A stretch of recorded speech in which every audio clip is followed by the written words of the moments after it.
और अब कुछ और खबरें आपको दिखाते हैं। उत्तर प्रदेश में आज जुमे की नमाज से पहले सुरक्षा व्यवस्था पुख्ता कर दी गई थी। बरेली हो, मुजफ्फरनगर हो समेत कई जिले जहां पर प्रशासन सतर्क था।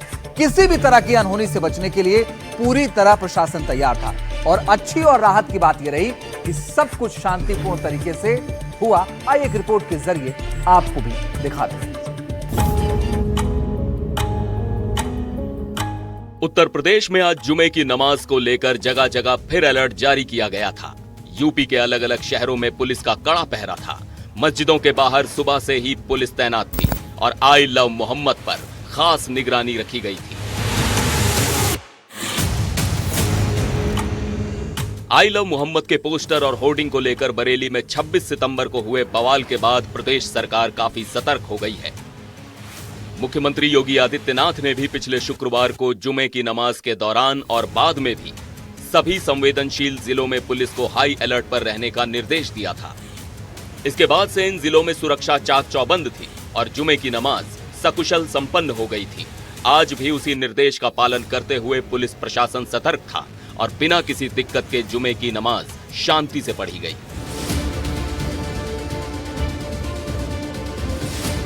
बरेली में मिलीजुली आबादी वाले संवेदनशील जिलों में अलर्ट के तहत अतिरिक्त पुलिस बल तैनात किया गया। बरेली में हुए बवाल के बाद खास सतर्कता बरते जाने के निर्देश थे। सभी गतिविधियों पर वरिष्ठ अधिकारियों की नजर है। इस दौरान सेक्टर स्कीम लागू की गई थी। जिले में अब भी भारी पुलिस बल फोर्स तैनात है।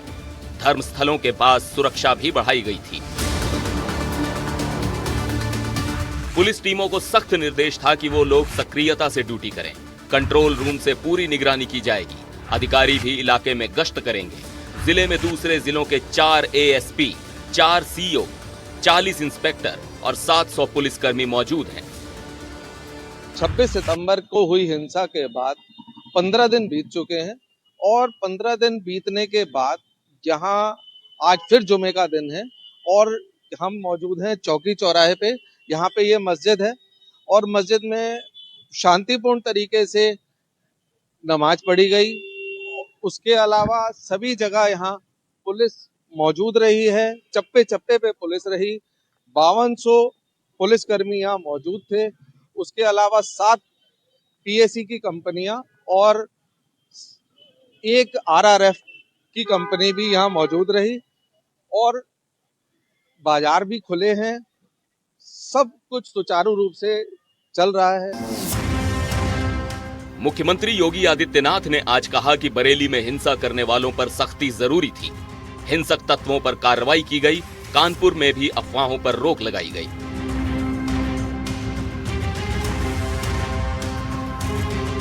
उत्तर प्रदेश में हाई अलर्ट के बीच संभल में भी आज जुमे की नमाज शांतिपूर्वक संपन्न हुई। जिला प्रशासन और पुलिस की कड़ी निगरानी में शाही जामा मस्जिद समेत अन्य मस्जिदों में नमाज अदा की गई। सुरक्षा व्यवस्था के तहत शाही जामा मस्जिद के आसपास भारी संख्या में पुलिस बल तैनात किया गया था। पूरे क्षेत्र की निगरानी सीसीटीवी से की गई। संभल में जुम्मे की नमाज शांतिपूर्ण तरीके से जामा मस्जिद पर अदा की गई।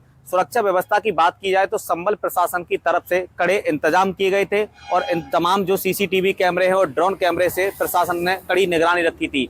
नमाजियों ने शांतिपूर्ण तरीके से नमाज अदा करने के बाद जामा मस्जिद से नमाजी बाहर निकले और अपने अपने घर चले गए थे। संभल एसपी कृष्ण कुमार बिश्नोई के निर्देश पर जनपद के कई थानों का पुलिस फोर्स तैनात किया गया था और आरआरएफ के जवान भी तैनात किए गए थे।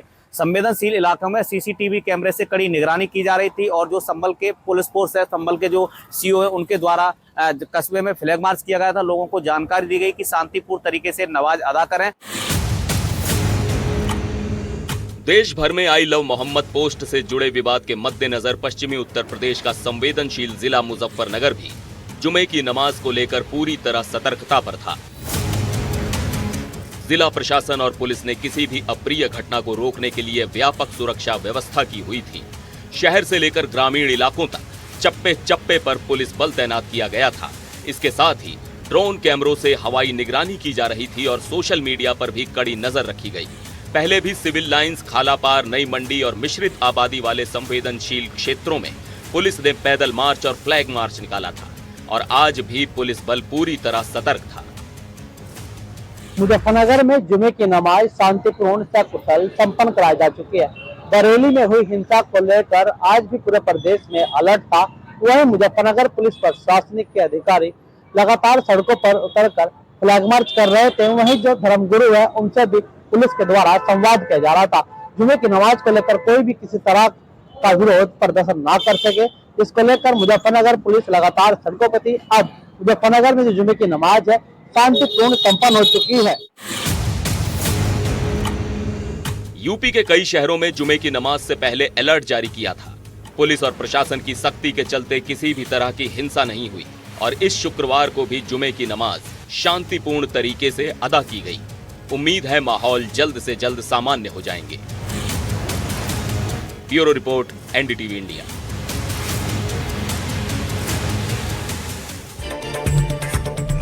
बरेली में बवाल की साजिश रचने वाले तौकीर रजा और उसके करीबियों पर योगी सरकार लगातार एक्शन ले रही है। इस बार बरेली विकास प्राधिकरण ने तौकीर के करीबियों के बारात घर, एसबी गार्डन और जिम को सीज कर दिया है। देखिए ये रिपोर्ट।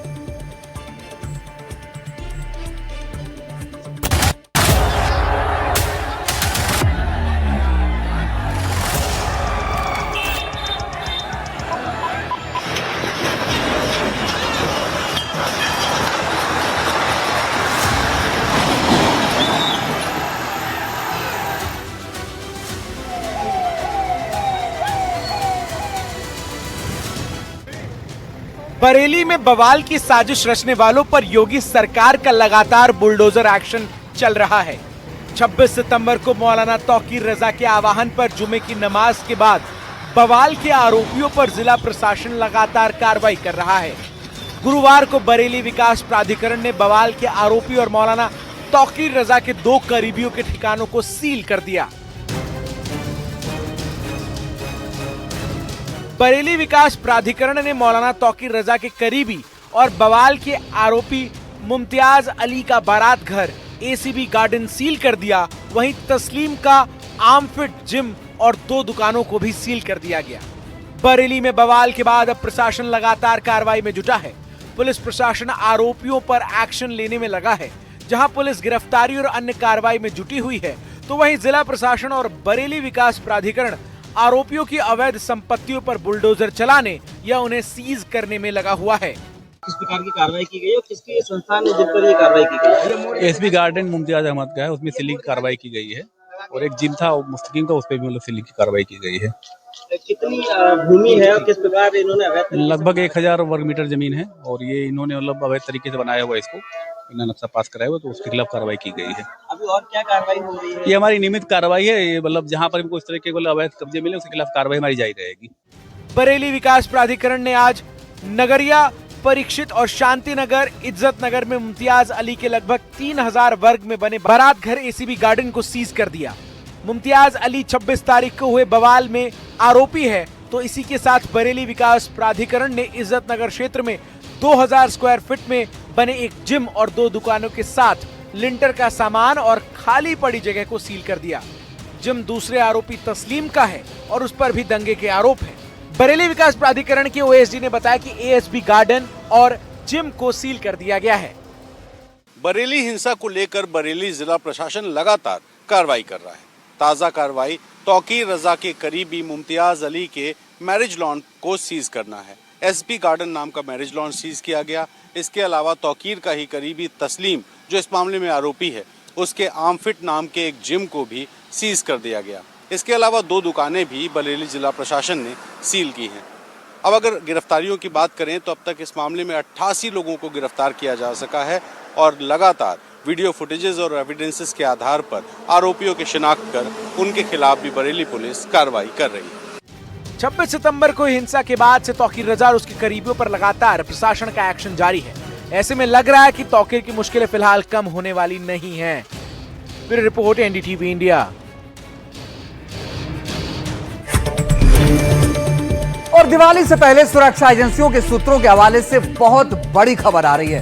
पंजाब में पाकिस्तान के आईएसआई और खालिस्तानी आतंकी संगठन बब्बर खालसा इंटरनेशनल आतंकी हमले की साजिश रच रहे हैं। इस बार आईडी ब्लास्ट का प्लान है और निशाने पर है पंजाब पुलिस के ठिकाने। ये रिपोर्ट भी आपको।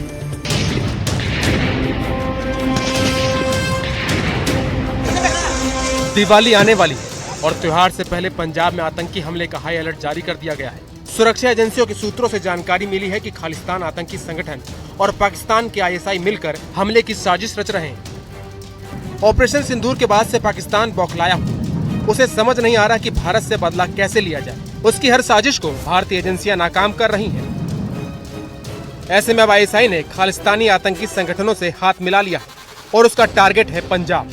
सुरक्षा एजेंसियों के सूत्रों से ऐसी खबर मिली है कि इस बार IED ब्लास्ट की साजिश रची जा रही है और इस बार निशाने पर पंजाब पुलिस के ठिकाने हैं। त्योहार से पहले पंजाब को दहलाने का प्लान बबर खालसा इंटरनेशनल ने बनाया है और पाकिस्तान ISI भी इसमें शामिल है। आतंकियों की पूरी कोशिश है कि पंजाब पुलिस एस्टेब्लिशमेंट और फोर्स के ठिकाने पर IED ब्लास्ट किए जाए। पंजाब पुलिस के अधिकारी, पंजाब पुलिस के थाने और चौकियां हमेशा से खालिस्तानी आतंकी संगठनों के निशाने पर रहे हैं। इससे पहले खालिस्तानी आतंकी हैप्पी पासिया ने पंजाब पुलिस पर 16 आतंकी हमले करवाए थे। हालांकि उसे अमेरिका में पकड़ लिया गया था। सेंट्रल एजेंसियों की एक महत्वपूर्ण बैठक में पंजाब पर मंडरा रहे आतंकी साए को लेकर ये महत्वपूर्ण अलर्ट जारी किया गया है। अभी 2 दिन पहले ही कुरुक्षेत्र से गिरफ्तार पंजाब के रहने वाले 2 युवकों से सेंट्रल एजेंसियों की पूछताछ में भी बड़ा खुलासा हुआ था। गिरफ्तार आरोपियों की पहचान गुरविंदर उर्फ गग्गू और संदीप के रूप में हुई है।